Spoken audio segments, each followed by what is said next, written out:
In this issue of Fashion Classics, go back in time and see what was hot in 1991. Meet the woman behind the Gianni empire, Italy's Donatella Girambelli. And who made news in the modeling world? Sweden's Emma Sjöberg. Come inside fashion to the accessories workroom of Carlos Falchi. And see why long, luxurious hair was the style to wear in 1991. See how Randolph Duke caused a stir as one of New York's hot new designers. It's a fashion flashback to 1991.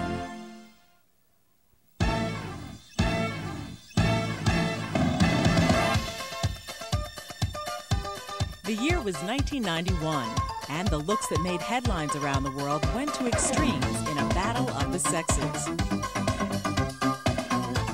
Whether it was ultra-masculine or ultra-feminine, it was definitely a time to go both ways.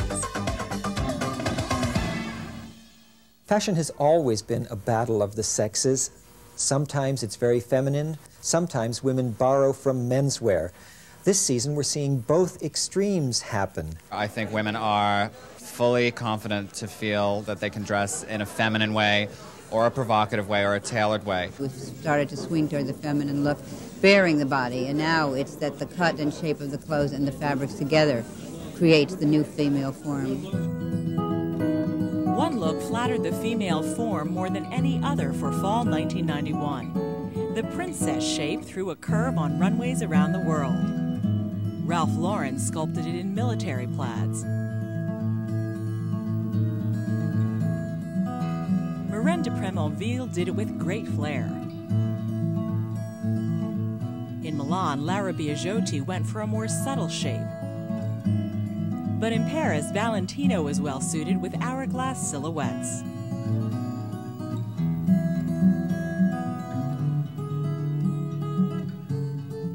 For evening, Bill Blass's emeralds let every woman be a princess. And Dior's velvets were feminine classics. But for some designers in 1991, nothing was sexier than a woman in menswear. Man's fabrics, man's concepts, male concepts, offer tremendous femininity. But I think it's not masculine at all. It's very feminine because there is some flare trousers and it's soft, and so it's feminine to me. One shouldn't be insisting anymore on what's for women, what's for men. We have all the same kind of body, a head, 2 arms and 2 legs. But women filled out those men's clothes just a little bit differently. Biblos tied one on with classic tweeds.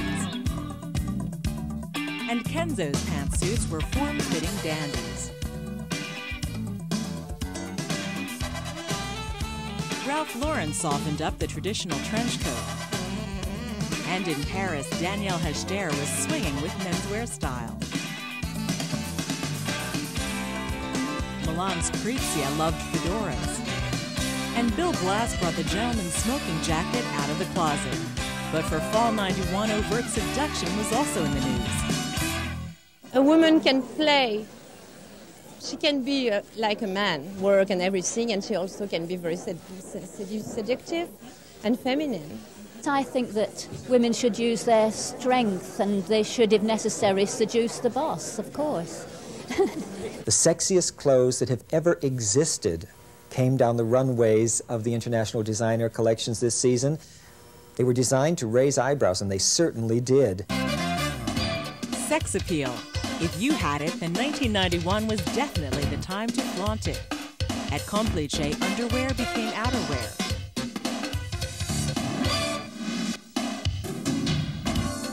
And in London, Rifat Ozbek went bust. Chantal Thomas sent out her sexual message loud and clear. And in New York, Jeffrey Bean got strategically bare. But for all-out sex appeal, Gianni Versace drew attention to the erogenous zones with sparkle. It was 1991's Battle of the Sexes. Whether masculine or feminine, viva la difference.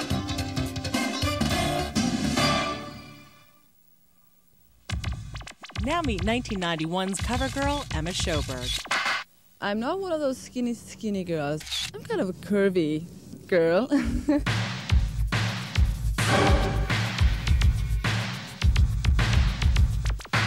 My short hair got me in kind of a boyish thing, like they gave me kind of a tomboy look.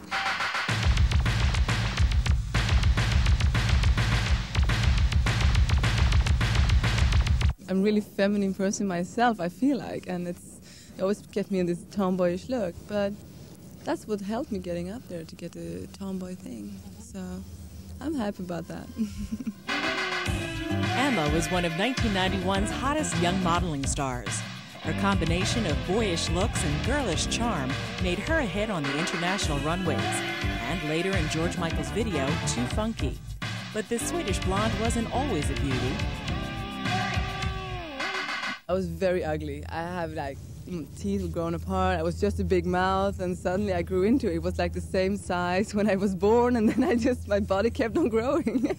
My mouth stayed the same.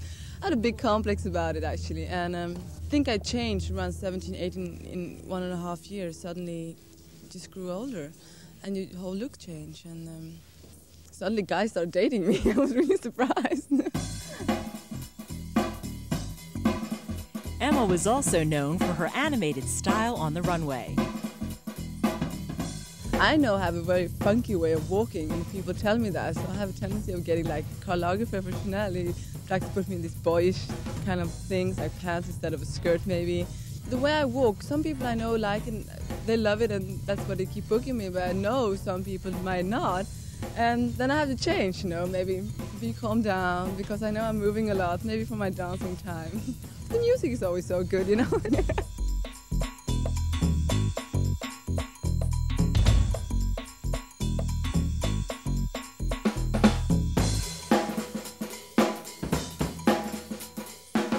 I really do love my job. I like it a lot. I think it's for every model. It's kind of an ego trip, though. It is. Everyone's looking at you. You have photographers, and it's fun. It's really funny. But beauty for me comes from the inside, because if I'm happy, I kind of look good. And if I have bad time in my life, it shows on the outside, and you can see that immediately. I think that's for everybody.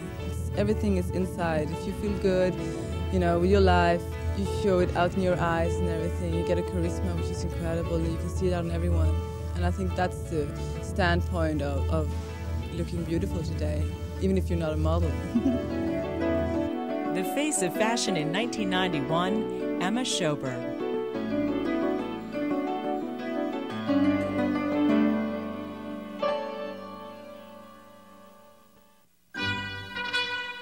Trends in hair always seem to come and go.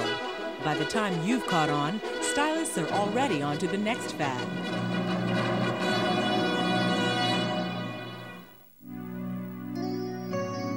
But one look never goes out of style. Ever since Eve lured Adam, long, luxurious hair has been one of women's greatest weapons in the battle of the sexes.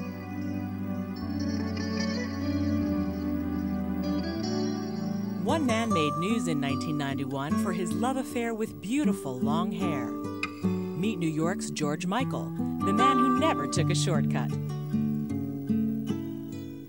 I was born in the most incredible time of poverty in Russia, right in revolution time. What did people have? They didn't have a proper clothing. They didn't have proper attire of any kind. They didn't have anything to eat. Only thing they had is the hair. And you could see if somebody had beautiful hair, they were a little bit more well-to-do. So I still associate with that, and I think that at that time, my feeling love to hair was because there was only one thing that was beautiful. And I just, from childhood on, kept that love right through, and here I am. I started my salon because I just simply love beautiful hair. And the long hair is, of course, our banner, but nevertheless, any hair of any land that represents beauty is the whole life for me. What we do, we have consultations, and we have prescriptions for people what they should do. So let's brush the hair first thing in the morning. It's very important. When you brush your hair, it should be in standing position with feet slightly and width of the shoulder, and you have to hold the hand, brush on one hand, and follow with the free hand thereafter to absorb electrical statics. We suggest to keep it one length that nature then equally distributes everything on the hair, and so you have a much better hair then. Of course, we have instant repairs. We give 1 hour professional treatment, for example, can repair hair within 1 hour. But of course, it takes 3 hours altogether to do this complicated thing. And at time, people will say, where does today's modern woman finds the time to spend 3 hours in beauty salon? Listen, if it does you good, of course you find time. If it does you no good, then it's wasted time. And that's how we work. Then we go into music, and that's the styles. Now, the music have notes. You know that without 7 notes, you cannot write symphonies. So we have 7 notes. We have a hairdo that's called 7 sections. We teach this hairdo to our customers. So they go home and they practice whatever we teach them. And just, you know, if you know 7 notes, you can write symphonies. The same way, if you know 7 sections of hairdoing, you can do unlimited time, limited form, limit of lines, and the varieties of hairstyles. I would like to advise women to look at themselves. And don't listen to anybody's advices, but literally look at themselves. Second, understand what it is all about. And thirdly, try not to create things that's impossible for you. Remember, you're programmed having straight hair. Don't try to get it permanent on that. Remember, you're programmed to have curly hair. Don't try to straighten it, because that works against yourself. But above all, if you have long hair, we love you. If you want to grow it long, we help you.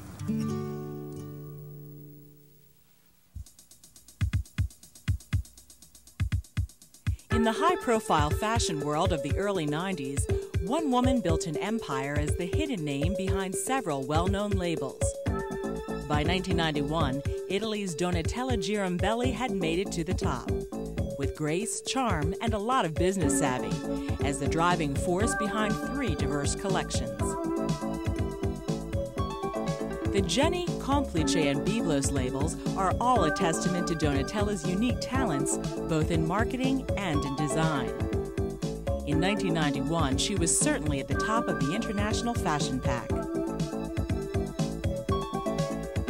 Spirited sportswear is the forte of Byblos. Though the designers have changed several times since then, in 1991, Byblos was still the vision of the design team of Alan Cleaver and Keith Vardy, who were part of the Girambelli group for over 15 years. She's a great woman, trusting, nice. She's got the greatest eye to sort of say what's good, you know, what looks the hot. We're very lucky to work with a group like the Girambelli group, because it gives us total freedom still to do what we want. I mean, they put every trust in the world with us.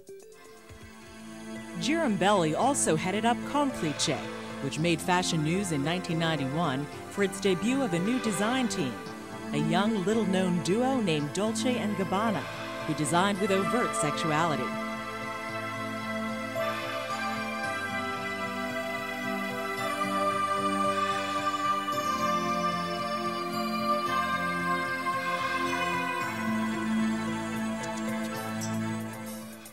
But the elegant Jenny line has always been closest to Girambelli's own style. She still directly supervises the multi-million-dollar label with the love and pride of an entrepreneur who saw her small business grow. Jenny nasce in un piccolo laboratorio. Jenny was born in a small women's skirt factory. Fabbrica di gonne. Consequently, the first Jenny product was a skirt. Fino ad arrivare al momento in cui From that moment, Jenny grew. Sentire l'esigenza del passaggio da un At a certain point, Jenny was no longer just a product, but a distinctive style. che facesse anche stile. Eventually, we felt the need to hire a designer, so we consulted Gianni Versace. This was our first contact with Versace, and it continues today. The second big event in Jenny's evolution was our decision to seek international markets. The early move into international markets was just one of many strategic moves which fueled the success of the Girambelli group. While the lines have all continued to evolve through the 90s, Donatella has never given up her active role in the collections. A me piace molto seguire il prodotto. I love to follow the line in all its aspects. La parte marketing, la parte legata. In effect, I'm not the designer. I work with the stylist. I suggest a woman's needs and describe her lifestyle. I try to inspire. Afterwards, I take what the designer does and decide how to adapt it to the market and to the consumer I am trying to reach. This consumer is really an incarnation of myself as a working woman. What does all this work signify? This signifies that I work a lot. Fashion's Woman of the Year in 1991, Donatella Girambelli. In 1991's Battle of the Sexes, it was a man who designed a woman's handbag of choice. In Europe, a man carries a handbag, but here in America they don't. And it's funny that men appreciate a handbag a lot. He revolutionized the handbag of the early 90s with his artistic vision and whimsy, and developed an accessory line that combined a love of exotic textures with a sense of humor and wit. Come inside the workrooms of Brazilian Carlos Falchi. I was born in Brazil, and I lived in Brazil up to 18 years old, and I worked in Brazil at the post office, my first job, and I ended up designing stamps for the government. So, and after that, I came here in a vacation in Fort Lauderdale. I saw the movie and said, well, I gotta go see all those girls. So I came here, and I loved it. So I decided to stay here. So Brazil is hot, Brazil is sex, that's what Brazil is all about. Its color, yeah, and the product is that way. Falchi's Brazilian style caught the attention of his famous neighbors, jazz greats Miles Davis and Herbie Hancock, whose wife suggested that Falchi sell his unique bags. And the rest is history. In those days, handbags were very much classics, you know, the black, brown, and white. But yeah, I was trying to break that rigidity of a handbag maker. It was constructed, and it was very rigid, and it was like and it was heavy. The bags were so heavy, I grabbed the bag, it weighed a ton. So I was trying to make it as light as possible, and I start by the drawings, you know. Basically, I sit and paint all day long, and if it's little sketches or whatever. Then it's like the essence, it's like a perfume. So from there, I'll extract a handbag, or a fabric pattern, or a belt, but all initiates from that first painting. I'm always folding things. They all tease me because every time I grab something, I'm draping or folding, or I'm always doing that. I'm a shape fanatic. I drive my showroom nuts, and the business part of the business crazy, because we do have close to 6,000 items in the line. So it's like, By 1991, Falchi's label ranged from lingerie to swimwear, but each collection maintained the signature Falchi style. It's fun to be an accessory designer, designing those accessories that the women wears. And for me, it's no rules. It's no rules to making anything. I can make anything, and you can wear anything.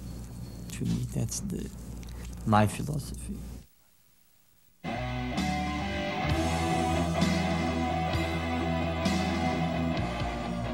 In 1991, hot young American Randolph Duke was designing young, sexy clothes for women who liked a little attention. Born in Las Vegas, this slightly rebellious bad boy was gaining recognition as one of New York's new designers to watch. For fall '91, he made headlines with a collection that waged the sexual battle in every woman's psyche. The theme of the collection is Good Girl, Bad Girl. It's really dedicated to the dichotomy in all women of naughty and nice. I think it exists in all women. It was like designing for two women, this collection, but as I got into it, I realized that they were really one woman. Every woman has an element of sweetness and an element of naughtiness. He eventually closed his own line and headed up the 1997 revival of the Halston Signature Collection. But in 1991, Duke was still developing his own reputation for irreverence. I think it's about breaking rules now, or just not necessarily abiding to rules. There's no reason you can't wear pastels and delicious colors in fall. And the color palette is lavenders, aquas, baby blues, dusty pinks. It's delicious, it's wonderful. And I feel that's my color statement for the season.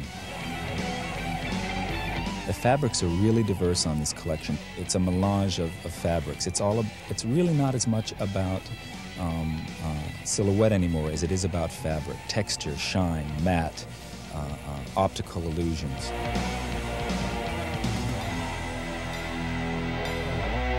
I think a good designer is somebody who listens to everybody's opinion. I ask everybody what they think, from a seamstress to the people that clean the office, to a 15-year-old student. It doesn't mean you change your collection to be that, but a good designer listens to what everybody's opinion is. Women should be the forefront, the clothes should recede somewhat.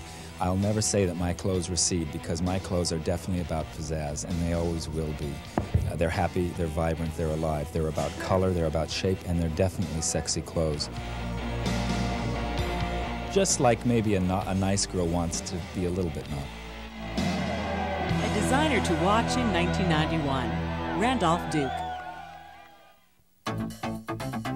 What was 1991's must-buy that was sure to capture that boy meets girl charm? The beret. Was there one in your closet that year?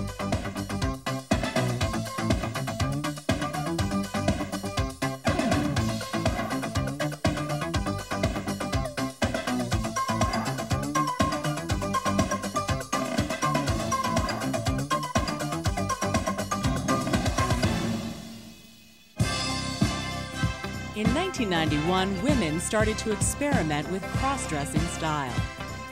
Masculine looks were in the news. Women invaded their favorite man's closet, trying on ties, hats, and oversized jackets, or buying pantsuits that were tailored yet feminine. And menswear looks still work today. Ultra-feminine dresses also made waves. Popular ways of accenting feminine curves included flirty A-line skirts and cinch waists. And as lingerie looks came out of the closet, bustiers gained popularity in 1991.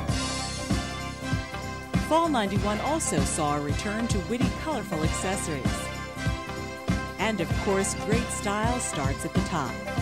Whether long or short, well-conditioned hair has always been a weapon in the battle of the sexes.